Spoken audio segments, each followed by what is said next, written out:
Mapagpalang araw po sa inyong lahat. Welcome to DJ Sean Stories. Turn on your notification bell, like and subscribe para sa crime stories araw-araw. May mga bagay talaga na kahit ipilit natin, hindi nangyari ang gusto nating resulta. Sa mga pagkakataon na ito, may nagagawa tayong bagay kahit alam nating mali. Subalit paano kung ang sobrang pagmamahal ay nauwi sa isang krimen? Yan ang kwento ng ating mga storya ngayon. Ang pagkatuklas. June 7, 2023, isang babae ang nagtungo sa isang barangay hall sa Tondo. Ayon sa kanya, may narinig siyang mga putok ng baril mula sa isang bahay sa Building 1 ng isang housing complex. Nagpunta naman agad ang mga tauhan ng barangay sa nasabing bahay. Pagbukas nila ng pinto, tumambad sa kanila ang isang babae na nakahandusay sa sahig.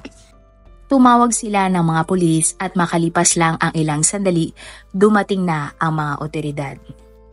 Nang lapitan nila ang biktima, doon na nilang idinekleran ang babae na si Rosaline ay wala ng buhay. Ano ang dahilan sa likod ng krimen? Sino naman kaya ang may gawa nun sa kanya? Ang babaeng natagpuan ay kinilalang si Rosaline Pio Quinto, 19 years old. Si Rosaline ay bunso sa 4 na magkakapatid at siya ay nakatira sa Tondo. Siya ay ipinanganak ng July 26, 2003. May isa siyang anak na babae mula sa dati niyang kinakasama. At dahil mag-isa lang itinataguyod ni Rosaline ang kanyang anak, nasa isip niya na dapat ay makakuha siya ng maayos na trabaho. November 2022, nang alukin ng trabaho si Rosaline ng isang babaeng nagngangalang Ria. Ang trabaho ay magbabantay siya ng isang computer shop. Agad naman siyang pumayag dahil ang alok ni Ria ay 700 pesos na sahod kada araw. Ang computer shop ay pag-aari ng isang lalaki na si Bart Carino, 37 years old na kasintahan ni Ria. Si Bart ay kilala bilang isang businessman sa barangay 128 sa Tondo. Halos isang linggo pa lang nagtatrabaho noon si Rosaline sa computer shop nang siya ay ligawan ni Bart. Noong una ay hindi pumayag si Rosaline dahil tila magiging kabit siya ng lalaki dahil karelasyon nga nito si Ria. Subalit kalaunan, naging magkarelasyon din sina Rosaline at Bart. Sinabi pa nga ng babae sa kanyang kapatid na si Belson na may schedule pa ang relasyon nilang tatlo. Mula umaga, si Rosaline ang kasama ni Bart at kapag gabi naman, si Ria ang kasama ng lalaki.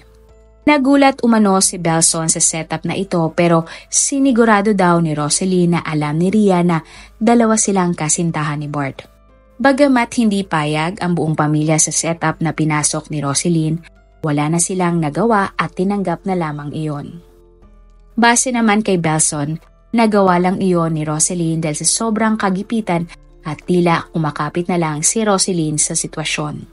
Maayos naman ang naging relasyon at pagsasama ni Rosaline at Bart nung una. Nakita naman ng pamilya ni Rosaline na mabuti ang pakikitungo ni Bart sa babae. Sa mga panahon naman na dinadalaw ni Belson ang kanyang kapatid, nakikita nilang mabait si Bart at maayos ang trato nito kay Rosaline. Subalit makalipas lang ang ilang buwan, lumabas na ang tunay na ugali ni Bart. Siloso pala ito na kahit mga customer ng computer shop na kausap lang ni Rosaline ay kanyang pinagseselosan. Simula nun, napansin na ng mga kamag-anak ni Rosaline na hindi na ito masyadong lumalabas ng bahay. Bukod doon, nalaman nilang bayolenteng tao rin pala si Bart. Kada magsiselos ito, nagagawa niyang saktan si Rosaline. May isang pagkakataon pa nga na tinutukan ng baril ng lalaki ang kanyang ka-live-in partner. Nakatanggap rin ng banta sa kanyang buhay si Rosaline mula pa mismo sa kinakasama niyang si Bart.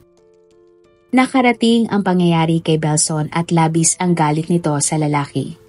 Pinayuhan niya ang kanyang kapatid na hiwalayan na si Bart. Ngunit lahat ng pananakit ay tinitiis na lamang ni Rosaline dahil sa kanyang anak na umaasa sa kanya. Madalas din na tamang hinala si Bart na may ginagawang masama si Rosaline o kaya ay may kinikitang ibang lalaki. Hanggang sa ng June 5, 2023 nang hindi na natiis pa ni Rosaline ang trato sa kanya ni Bart. Umalis ito sa bahay ng kanyang kinakasama at nagtago sa bahay ng kanyang kuyang si Belson. Doon na nakatanggap ng tawag si Belson na andun nga sa kanilang bahay si Roselyn dahil nagtatago ito kay Bart. Nang gabi na iyon, habang nag-uusap ang magkapatid, dumating umano si Bart at sinusuyo si Roselyn na umuwi na. Nanghingi naman ng kapatawaran si Bart kay Roselyn at sinabi na nadadala lang siya ng kanyang selos kaya niya nagagawa ang lahat. Pero ang kapatid ni Roselyn na si Belson ay hindi na gusto na sumama ang kanyang kapatid sa lalaki. Subalit nakipagsundo si Roselyn kay Bart na sasama siyang muli matapos mangako ni Bart na hindi niya na ulit sasaktan si Roselyn. Pero makalipas lamang ang isang araw, muling nag-away si Bart at Roselyn. Tinakot na lalaki ang kanyang kasintahan at nagpuputok ng baril sa banyo. Kaya naman ng madaling araw ng June 7, muling tumakas si Roselyn at nagpunta sa bahay ng kanyang kuyang si Belson. Nagpatulong pa nga si Roselyn sa kanyang kapatid na ipablatter na si Bart dahil desidido na ang babae na hiwalayan ang kanyang ka-live-in partner. Hapon ng araw na iyon, imbis na sa barangay magpunta, nagtungo sina Roselyn at Belson sa bahay ng kanilang tito. Nang mga oras na iyon, nandun din pala si Bart at naghihintay kay Roselyn. Muling humingi ng tawad si Bart kay Belson para sa nagawa niya kay Roselyn. Pinagalitan ni Belson ang lalaki dahil sa maling ginagawa nito sa kanyang kapatid. Labis naman ang paghingi ng tawad ni Bart kay Nelson at inamin na mali ang kanyang nagawa. Lumuhod pa nga umano si Bart kay Roselyn para siya ay patawarin at muli silang magkabalikan. Kaya naman muling nagkasundo ang dalawa at nagpasalamat si Roselyn sa kanyang kuya dahil napag-ayos sila ni Bart. Subalit hindi alam ni Belson na yun na pala ang huling pagkakataon na makakasama at makikita niyang buhay ang kapatid na si Roselyn. Ang pangyayari, June 7, 2023. Nang makauwi na, muling nagtalo sina Roselyn at Bart. Gusto nang makipaghiwalay ng babae sa kanyang live-in partner matapos nitong sabihin na may iba siyang karelasyon. Nais nang makipaghiwalay ni Roselyn kay Bart pero ayaw ng lalaking pumayag. Nang mga oras na iyon ay napuno na si Roselyn at tatawagan na ang kanyang kuya para siya ay muling sunduin. Subalit bago pa man niya ito magawa, kinuha na ni Bart ang kanyang baril. Maya-maya pa ay binaril ni Bart si Roselyn ng makailang beses. Matapos nun ay mabilis na tumakas si Bart sakay ng kanyang motor. Sa salaysay ni Belson, gabi ng krimen, nang tawagan siya ng isang kapitbahay para ipaalam ang nangyaring masama kay Roselyn. At nang makarating siya sa bahay, halos madurog ang kanyang puso nang makita ang sinapit ng kanyang kapatid. Ang investigasyon. Sa investigasyon, lumalabas na tama ng bala ang ikinamatay ni Roselyn. Posible umano na nagtalo muli sina Roselyn at Bart nang sila ay umuwi. May mga pasa at sugat kasi si Bart, indikasyon na nanlaban pa si Roselyn sa kanya habang sila ay nag-aaway. Base naman sa sinumpaang salaysay ng isang saksi, ng araw ng krimen at bandang 6:20 ng gabi, siya ay nakaupo sa tapat ng kanyang bahay. Bigla na lang siyang napatayo nang makarinig ng 3 putok na mga baril. Alam niya raw kung saan ito nagmula kaya agad niyang pinuntahan ang bahay at sinilip ang loob nito. Ilang segundo lang ang lumipas nang bigla na lang lumabas ang sospek. May dala pa nga itong baril at isinukbit sa kanyang bulsa. Tumakas umano ang sospek sakay ng kanyang motorsiklo. Sa kuha ng CCTV, makikita na isang lalaking nakamotor ang lumabas sa building matapos ang krimen. Sa investigasyon, nalaman nila na sinabi pala ni Bart ang nagawa niyang pagpatay kay Roselyn sa isa pa niyang karelasyon na si Rhea. Mabilis namang nagpunta si Rhea sa barangay para isumbong ang mga pangyayari. Madaling araw ng June 8, sumuko si Bart sa North Zagaray Police Station. Inamin ng sospek na siya ang pumatay kay Roselyn at nagawa niya lang ito dahil nabigla siya sa mga pangyayari. Dagdag pa ni Bart, natatakot siyang sa tondo sumuko dahil sa takot na balikan siya ng pamilya ni Roselyn. Nang araw din na iyon, sinundo ng mga pulis si Bart pabalik sa Maynila. Nang makita ni Belson ang taong pumatay sa kanyang kapatid, sinugod niya ang lalaki dahil sa galit. Tikom naman ang bibig ng sospek habang nasa police station at hindi man lang nagsorry sa kanyang nagawa. June 9, 2023, formal na sinampahan ng kasong murder si Bart. Labis naman ang pagsisisi ni Belson na hinayaan pa niyang bumalik sa poder ni Bart si Roselyn. Wala namang lumabas na balita kung ano ang naging hatol kay Bart o kung nakulong siya. May nakita naman ang mga netizens sa mga larawan ni Bart na tila kanyang kulungan. Bukod doon, nakita din nila na dinalaw niya ang puntod ni Roselyn at isang larawan ng release paper. Pero magpahanggang ngayon ay wala nang naging update sa kanyang kaso. Ang pangalawa naman nating istorya ay nangyari sa Bulacan. Ang pagkatuklas. May 29, 2022, nagtataka ang isang babae na tanghali na ngunit ang isa niyang kapatid na babae ay hindi pa rin gumigising. Kaya naman initusan niya ang kanyang anak na gisingin ang kanyang tita. Sumunod naman ang bata, ngunit makalipas ang ilang sandali, takot na takot itong bumalik sa kanyang ina. Sinabi nito na tila hindi raw magising ang kanyang tita. Agad-agad na tumakbo ang babae sa nasabing kwarto. Doon na tumambad sa kanya ang wala ng buhay na katawan ng kanyang kapatid. Ang babaeng biktima ay kinilalang si Regine. Sino ang posibleng gumawa nun kay Regine at sa mismong bahay pa nila? Ano naman kaya ang motibo ng salarin? Ang biktima ay kinilalang si Regine Mariano Sebastian, 30 years old. Isa siyang manager ng computer shop at isa ding negosyante. Siya ay pinanganak ng July 8, 1991. Ang kanyang pamilya ay mula sa San Miguel, Bulacan. Si Regine ay may isang anak mula sa dati niyang karelasyon at ang bata ay special child. Nasa kolehiyo si Regine nang ipinanganak niya ang kanyang anak na lalaki na pangalanan na lang nating Noah. Maayos ang paghihiwalay ni Regine at ang tatay ng kanyang anak. Kahit na magkahiwalay, maganda pa rin ang naging relasyon ng mag-ama. Kapag Sabado at Linggo, hinihiram ng lalaki ang bata kay Regine. Sa Maynila ang trabaho ni Regine pero dahil sa naging pandemya, nagsara ang kanyang computer shop kaya napilitan siyang bumalik sa Bulacan noon. Sa pagbabalik ng babae sa Bulacan, muli nitong nakasalumuha ang isa niyang dating karelasyon. Ang lalaki ay kinilalang si Kerwin Cabigting o mas kilala bilang Pipoy na high school sweetheart ni Regine.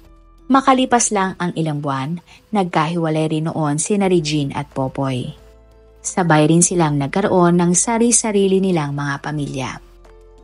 Nang muling magkita, doon na sinimulang ligawan ulit ni Popoy si Regine. Madalas ngang magpunta ang lalaki sa bahay ni Regine at may dala pang mga ulam o iba pang pasalubong ito. May pagkakataon din na tila sumusulpot na lang si Pipoy kung nasaan si Regine. Kilala naman si Pipoy ng pamilya ni Regine kaya pinapayagan nila ang lalaki na maglabas-pasok sa kanilang bahay. Subalit ng mga panahon na iyon ay may kasintahan pala si Regine na nasa Maynila at alam ito ni Pipoy. Kaya hindi sinasagot ni Regine ang lalaki at nanatili na lang silang magkaibigan. May 28, 2022, masaya ang buong pamilya Sebastian dahil sa idinaos na birthday party ni Noah. Triple celebration pa nga ang nangyari dahil sinabay na rin ang birthday celebration ng lola at tito ni Noah. Halos miyembro lang ng pamilya Sebastian ang nasa party at iilang bisita. Tutok na tutok si Regine sa pag-aasikaso sa bisita at sa pamimigay ng pagkain. Nagrenta pa nga ang babae ng videoke para sa ikasasaya ng lahat. Gusto kasi ni Regine na maging makabuluhan ang party na iyon dahil last birthday na iyon ng kanyang anak sa Pilipinas dahil may plano na siyang dalhin ang anak sa Amerika para doon na tumira.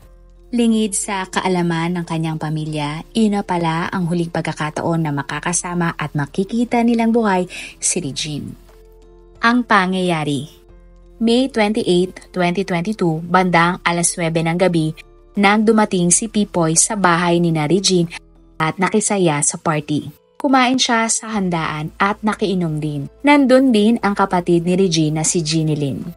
Makalipas ang ilang minuto, hindi naging komportable si Ginny Lynn nang tila tinapik at hinawakan umano ni Pipoy ang kanyang binti. Kaya naman tumayo ang babae at pumasok na lang sa bahay. Sumunod naman na nilapitan ni Pipoy si Regine at hindi rin nagustuhan ng babae ang ikinilos noon ng lalaki sa kanya. Bandang 10:00 ng gabi, nagpaalam na si Regine na aakyat na siya sa kwarto para magpahinga. Ayon pa kay Ginny Lynn, may nakakita na 2 beses rin na tinapik ni Pipoy ang binti ni Regine. Matapos umakyat ni Regine sa kwarto, nagpatuloy naman ang inuman ng mga bisita. Makalipas ang ilang sandali, umalis na sa lamesa si Pipoy. Hindi alam ng mga bisita na nagpunta pala ito sa kwarto ni Regine. Nilapitan ni Pipoy si Regine at pinilit ito sa bagay na ayaw ng babae, ang pakikipagtalik. Sinabihan pa nga ni Regine na umuwi na si Pipoy at matulog na lang dahil alam niyang nakainom ito at lasing na. Nakuhanan pa nga ng video ni Regine si Pipoy na ayaw umalis at nakahiga pa sa sahig. Pero maya-maya ay muling pinilit ni Pipoy si Regine. Doon na nagsimulang magalit si Regine dahil sa inasta sa kanya ni Pipoy. Nag-away ang dalawa at gamit ang isang charger, sinakal ng lalaki ang kanyang ex-girlfriend.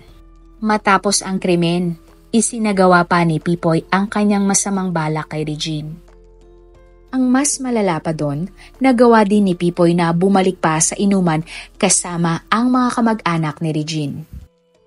Kinabukasan, ang kapatid ni Regine na si Ginny Lynn ay nagtaka na hindi pa gumigising ito kahit na tanghali na.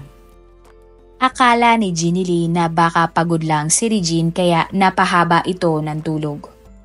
Pero nilapitan siya ng kanyang anak para sabihin na ang isa pa niyang tita na nasa Amerika ay nag-chat na hindi pa nagre-reply si Regine. Kaya naman inutusan na ni Ginny Lynn ang kanyang anak para gisingin ang kanyang tita.